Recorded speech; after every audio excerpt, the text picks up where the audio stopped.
12 अक्टूबर 1972 को एक छोटा चार्टर्ड प्लेन उरुग्वे से उड़ान भरते हुए चिली की राजधानी सैंटियागो की ओर जा रहा था। इस विमान में 45 लोग सवार थे, जिनमें उरुग्वे के एक लोकप्रिय क्रिश्चियन क्लब के 19 रग्बी खिलाड़ी और उनके परिवार व दोस्त शामिल थे। हर साल अक्टूबर में यह यात्रा केवल एक उड़ान से ज्यादा होती थी। यह एक छुट्टी जैसा महसूस होता था।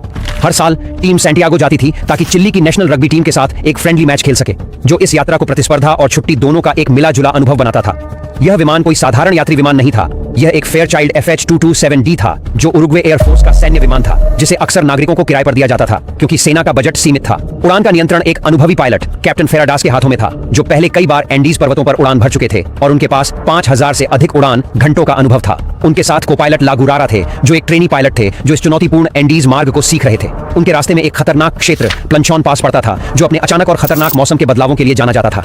शुरुआत में उड़ान एकदम सामान्य थी और सभी यात्री काफी रिलैक्स महसूस कर रहे थे, लेकिन जैसे ही विमान एंडीज के करीब पहुंचा, मौसम खराब होने लगा, जिसके कारण उन्हें अर्जेंटीना के मेंडोसा शहर में रात के लिए रुकना पड़ा। यात्रियों ने इसे एक मजेदार अनुभव माना और कई लोगों ने देरी के दौरान वाइन भी खरीदी। अगले दिन 13 अक्टूबर को आसमान साफ था और विमान ने फिर से दोपहर के करीब 2:18 पर उड़ान भरी।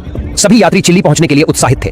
शुरुआती घंटों में सब कुछ सामान्य था और माहौल खुशनुमा था, लेकिन वे सीधे एंडीज की ओर बढ़ रहे थे, जो दुनिया की सबसे खतरनाक पर्वतमालाओं में से एक मानी जाती है। उन्हें यह नहीं पता था कि उनकी यात्रा अब एक भयानक और अप्रत्याशित मोड़ लेने वाली थी।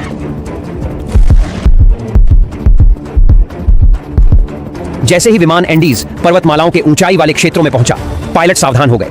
उन्हें पता था कि इन पर्वतों की चोटियों की ऊंचाइयां इतनी ऊंची थीं कि विमान की अधिकतम ऊंचाई, जो 22,500 फीट थी, से भी ऊंची थी। कुछ चोटियों की ऊंचाई तो 22,800 फीट तक थी, जो इस उड़ान को और भी जोखिम भरा बना रहा था। दोपहर के 3:21 पर विमान को एक तंग मार्ग प्लंचॉन पास से गुजरना था, जिसमें काफी सतर्कता की जरूरत थी। ट्रेनी को पायलट लेगुरारा को इस चुनौतीपूर्ण क्षेत्र में उड़ान अभ्यास के लिए नियंत्रण सौंपा गया। उन्होंने सोचा कि वे सैंटियागो के करीब पहुंच गए हैं और दोपहर 3:24 पर सैंटियागो के एयर ट्रैफिक कंट्रोल से संपर्क किया। लेगुरारा ने बताया कि वे क्यूरिको के पास हैं और अनुमान लगाया कि वे सैंटियागो 8 मिनट में पहुंच सकते हैं। इसके बाद उन्होंने विमान को 10,000 फीट तक नीचे लाने की अनुमति मांगी, लेकिन यहाँ पर को-पायलट ने एक गंभीर गलती कर दी। विमान अभी भी पहाड़ों में था और क्यूरिको से काफी दूर था। जैसे ही उन्होंने नीचे उतरना शुरू किया, विमान घने बादलों और तेज हवाओं में फंस गया, जिससे दृश्यता बहुत कम हो गई और विमान बुरी तरह हिलने लगा। यात्री, जिनमें रग्बी खिलाड़ी भी थे, इस झटके को मजाक में ले रहे थे और हंसी मजाक करके तनाव कम करने की कोशिश कर रहे थे। कुछ लोग खिड़कियों से बाहर झांकने लगे, लेकिन उन्हें केवल बादल ही दिखाई दे रहे थे। अचानक कॉकपिट में अलार्म बजने लगे। पायलटों ने भय के साथ महसूस किया कि वे एक पहाड़ के बहुत करीब थे, जो बादलों में छुपा हुआ था। उन्होंने विमान को ऊपर उठाने की पूरी कोशिश की, लेकिन अब बहुत देर हो चुकी थी। विमान का पिछला हिस्सा एक पहाड़ से टकराया और तुरंत उसका टेल टूटकर अलग हो गया। कुछ यात्री, जो अपनी सीटों में बंधे हुए थे, विमान से बाहर गिर गए और ठंडी पहाड़ियों में खो गए। फिर एक और पहाड़ से टकराकर विमान का बायां पंख भी अलग हो गया। अब बिना पंखों और टेल के विमान का मुख्य हिस्सा एक बर्फीले ग्लेशियर पर तेजी से फिसलने लगा, लगभग 350 किलोमीटर प्रति घंटे की रफ्तार से। कई बार टकराते हुए अंत में यह एक ढलान पर आकर रुका, जिसके बाद विमान के कुछ हिस्से चारों ओर बिखर गए। चमत्कारिक रूप से विमान में सवार 45 लोगों में से 33 जीवित बच गए। जैसे ही बचे लोग मलबे से बाहर निकले, वे ठंडी हवाओं और कड़ाके की ठंड से घिर गए। एंडीज की ऊंचाई पर स्थित इस एकांत और दुर्गम पहाड़ी ढलान पर, जहां विमान दुर्घटनाग्रस्त हुआ था, चारों तरफ बर्फ और ऊंची चोटियां थीं। यहां उनके लिए जीवित रहना लगभग असंभव प्रतीत हो रहा था। उनके पास केवल वही कपड़े थे जो वे पहले से पहन रखे थे, जो हल्के गर्म मौसम के लिए उपयुक्त थे। दुर्घटना के बाद के शुरुआती क्षण बहुत ही उथल-पुथल से भरे थे। कुछ जीवित लोग गंभीर रूप से घायल थे, कुछ सदमे में थे, कुछ मदद के लिए चिल्ला रहे थे, जबकि अन्य अपने परिवार या दोस्तों की तलाश मलबे में कर रहे थे। बचे हुए लोगों में 2 मेडिकल स्टूडेंट्स, रॉबर्टो कैनेसा और गुस्तावो जर्बिनो थे, जिन्होंने तुरंत घायलों की सहायता शुरू की। उनके पास कोई मेडिकल सामान नहीं था, लेकिन जो कुछ भी उनके पास था, उसका उपयोग उन्होंने प्राथमिक चिकित्सा के लिए किया। कपड़े या सामान के टुकड़ों को उन्होंने पट्टियों और टूटी हड्डियों के सहारे के रूप में उपयोग किया। कैनेसा और जर्बिनो मलबे में घूमते हुए प्रत्येक व्यक्ति की चोटों का आकलन करने लगे, ताकि सबसे जरूरतमंद व्यक्ति को पहले मदद मिल सके। उनमें से एक सबसे गंभीर घायल व्यक्ति फर्नांडो पराडो था, जिसके सिर में गंभीर चोट आई थी और वह बेहोश था। कैनेसा और जर्बिनो को डर था कि वह जीवित नहीं बच पाएगा। जैसे जैसे उन्होंने घायलों का उपचार जारी रखा, उन्हें अपनी सीमित संसाधनों का बखूबी एहसास हो गया। इस बीच कुछ बचे लोग बाहर स्थिति का जायजा लेने गए। उन्होंने देखा कि विमान का पिछला हिस्सा दुर्घटना के दौरान पूरी तरह से टूटकर अलग हो गया था, जिसमें आवश्यक सामान, अतिरिक्त कपड़े और भोजन भी चला गया था। मलबे के अंदर उन्हें केवल थोड़ी सी खाद्य सामग्री मिली। 8 चॉकलेट बार, मसल्स का एक टिन, जैम का एक छोटा जार, मूंगफली का एक पैकेट, कुछ खजूर, सूखे बेर और वाइन की कुछ बोतलें। यह मात्रा 33 लोगों के लिए पर्याप्त नहीं थी। स्थिति की गंभीरता को समझते हुए सभी बचे लोगों ने अपनी सारी खाद्य और पेय सामग्री एक जगह इकट्ठा की और उसे बहुत सावधानी से बांटने का निर्णय लिया। भोजन का थोड़ा थोड़ा हिस्सा हर दिन दिया जाने लगा, ताकि वह ज्यादा समय तक चल सके। पानी के लिए उन्होंने बर्फ इकट्ठा की और उसे खाली वाइन की बोतलों में भरकर धूप में धीरे धीरे पिघलने दिया। हालांकि यह प्रक्रिया धीमी थी और कई लोग पानी के लिए इंतजार करते हुए परेशान हो गए थे। 13 अक्टूबर की रात जैसे जैसे ढलने लगी, बचे हुए लोग एंडीज में अपनी पहली ठंडी रात का सामना करने के लिए मजबूर थे। कड़कड़ाती ठंड से बचने के लिए वे सभी मलबे के अंदर एक साथ सिमट गए। उन्होंने सीट के टुकड़ों और सामान का उपयोग विमान के खुले हिस्से को ढकने के लिए किया ताकि ठंडी हवा से थोड़ी सुरक्षा मिल सके। फिर भी तापमान लगातार गिरता रहा और उनके लिए सोना असंभव हो गया। जैसे जैसे रात गुजरती गई, वे इस आशा से चिपके रहे कि सुबह होते ही बचाव दल आएगा। उन्हें लगा कि दुर्घटना की खबर चिली और उरुग्वे तक पहुंच गई होगी और जल्द ही एक खोजी दल भेजा जाएगा। दुर्घटनाग्रस्त विमान एक खड़ी पहाड़ी पर बर्फ में ढका हुआ था, जिससे इसे ऊपर से देख पाना कठिन था। उनमें से हर किसी को उम्मीद थी कि सुबह होते ही बचाव दल आ जाएगा, लेकिन 14 अक्टूबर की सुबह जब हुई तो उनकी उम्मीदें टूट गईं। कोई मदद नहीं आई। उन्हें इस सत्य का सामना करना पड़ा कि वे पूरी तरह अकेले थे।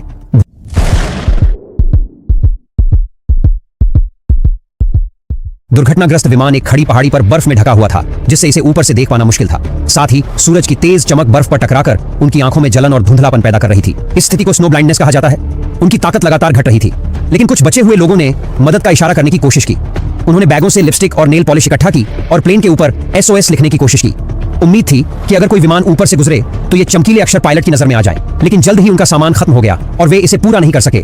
उन्होंने बैग और अन्य सामान को बर्फ पर क्रॉस के आकार में भी सजाया ताकि ऊपर से इसे आसानी से देखा जा सके। जैसे जैसे रात होती गई, तापमान और भी गिरता गया और उन्हें एक और ठंडी रात का सामना करना पड़ा। उनमें से कई और कमजोर हो चुके थे। दुर्भाग्यवश 5 और यात्रियों ने रात में ही दम तोड़ दिया। उनकी मौत का दुख बाकी बचे लोगों पर भारी पड़ रहा था। अब उनकी संख्या केवल 28 रह गई थी। अक्टूबर 15 की सुबह बचे हुए लोगों ने भारी दिल के साथ फैसला लिया कि उन्हें अब जीवित रहने के लिए कुछ और करना होगा, क्योंकि अभी तक कोई भी रेस्क्यू टीम नहीं पहुंची थी। उन्हें अब महसूस हो गया था कि वे शायद लंबे समय तक फंसे रहेंगे। अगले कुछ दिनों तक उन्होंने छोटे छोटे हिस्सों में खाना शुरू किया। कभी एक छोटा सा चॉकलेट का टुकड़ा खा लेते तो कभी वाइन की एक घूंट पी लेते। यह उन्हें थोड़ा सहारा जरूर देता था, लेकिन भूख की तड़प हमेशा बनी रहती थी। 16 अक्टूबर को, यानी दुर्घटना के 3 दिन बाद, फर्नांडो पराडो कोमा से जाग जाते हैं। उनके सिर में गंभीर चोटें थीं और किसी को उम्मीद नहीं थी कि वह बच पाएंगे। जब वह होश में आते हैं तो उन्हें पता चलता है कि उनकी मां इस हादसे में मारी गई हैं और उनकी बहन गंभीर रूप से घायल है। यह खबर सुनकर वह टूट जाते हैं, लेकिन अपनी बहन को बचाने की उम्मीद में अपना खाना और पानी उसे दे देते हैं। दुर्भाग्यवश 8 दिन बाद उनकी बहन की हालत और बिगड़ जाती है और वह भी दम तोड़ देती है। अपनी बहन को खोने का दुख फर्नांडो पराडो के लिए अत्यंत दर्दनाक था, लेकिन इसने उन्हें एक नई दृढ़ता दी, खुद को और दूसरों को बचाने के लिए।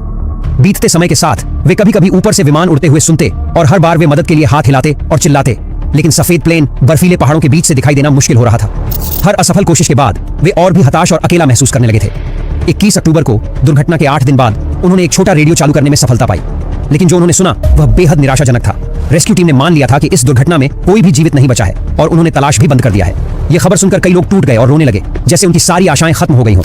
लेकिन फर्नांडो पराडो ने कुछ अलग महसूस किया। उन्होंने चुपचाप एक निर्णय लिया कि यदि उन्हें बचाने कोई नहीं आ रहा तो वह खुद को और अपने साथियों को बचाने का रास्ता निकालेंगे। उस दृढ़ संकल्प के साथ उन्होंने खुद को बचाने के लिए एक अविश्वसनीय योजना बनानी शुरू की।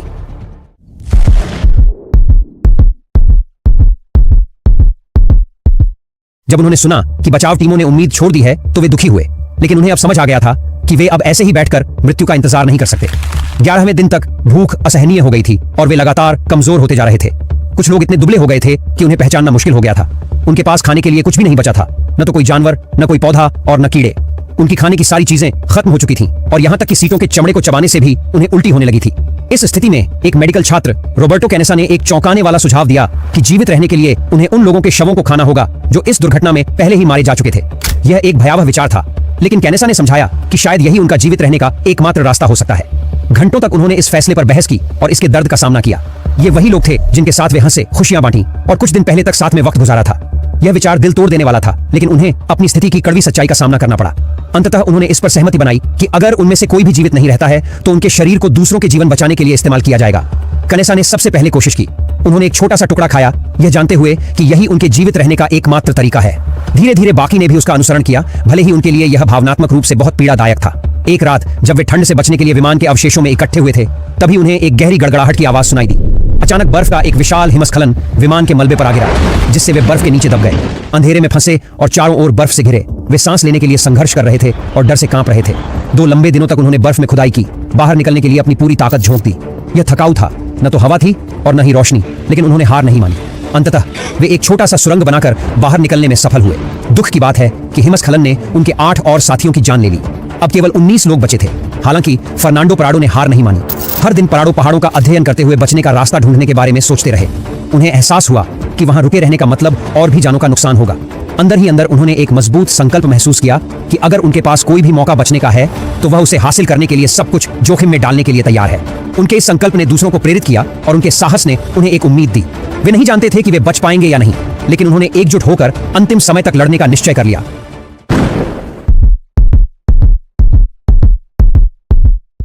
दुर्घटना के 2 महीने बाद फर्नांडो पराडो और रॉबर्टो कैनेसा ने बर्फीले पहाड़ों से बाहर निकलने का साहसी निर्णय लिया। हर दिन पराडो ने ऊंचे पहाड़ों को देखा, इस उम्मीद में कि अगर वे सबसे ऊंची चोटी पर चढ़ सकें तो शायद उन्हें कोई घाटी या सड़क दिखेगी जो उन्हें लोगों तक वापस ले जा सके।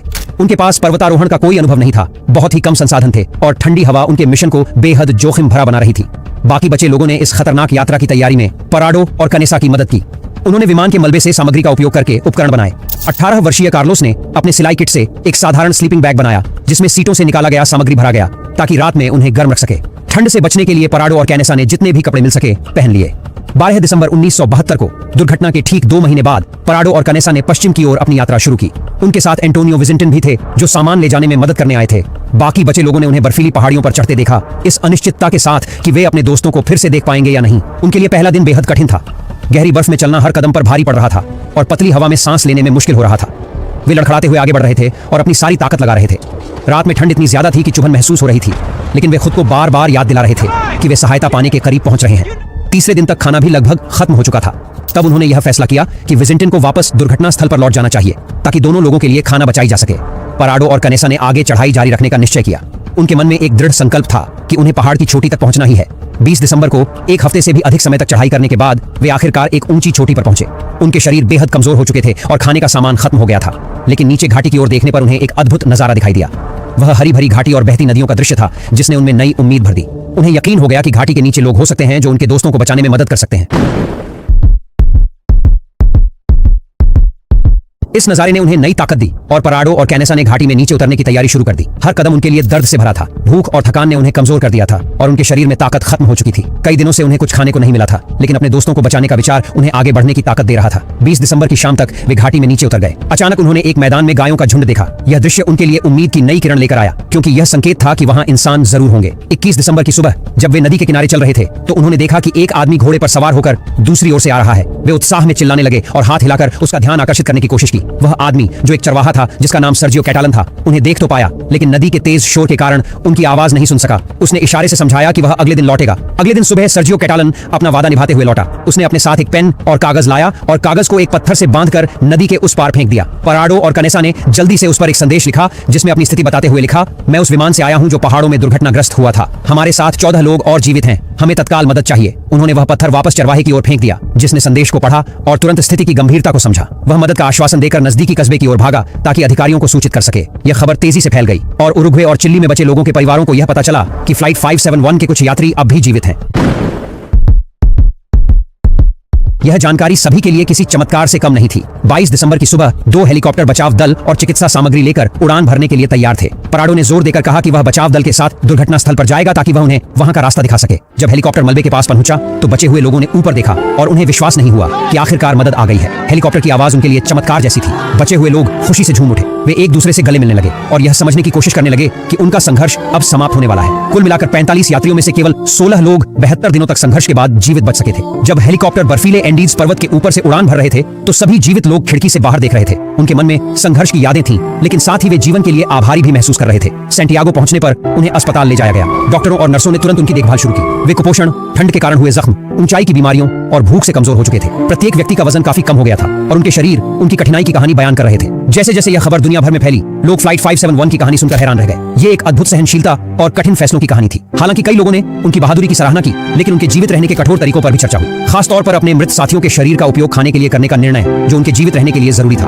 बचे हुए लोगों ने इसे ईमानदारी से स्वीकार किया और बताया कि यह उनके न रहने वाले साथियों का बलिदान था जिसने उन्हें जीवित रखा। फ्लाइट 571 की कहानी मिराकल ऑफ द एंडीज के नाम से जानी गई। हर जीवित व्यक्ति के दिल में इस हादसे ने गहरी छाप छोड़ी। आने वाले वर्षों में वे अपनी सामान्य जिंदगी में वापस लौट गए, लेकिन इस हादसे की यादें और उस संघर्ष की सच्चाई हमेशा उनके साथ रही। कुछ ने अपनी कहानी दुनिया के सामने रखी, जबकि अन्य ने अपनी यादों को निजी रखा। उनके लिए हर नया दिन एक उपहार जैसा था जिसे वे दिल से संजोते रहे। फर्नांडो पराडो और रॉबर्टो कैनेसा, जिन्होंने मदद पाने के लिए असंभव लगने वाले कदम उठाए, साहस और अडिग संकल्प के प्रतीक बन गए। उन्होंने अपने अनुभव साझा किए ताकि उन लोगों को सम्मान दिया जा सके जिन्होंने अपनी जान गंवाई। फ्लाइट 571 की यह कहानी सिर्फ एक त्रासदी नहीं थी, यह दोस्ती की ताकत और मानव इच्छा शक्ति की ऐसी मिसाल थी जो हर बाधा को पार कर सकती है। यह एक यादगार गाथा है जो बताती है कि कठिन से कठिन समय में भी इंसान जिंदा रहने के लिए हर मुमकिन कोशिश कर सकता है।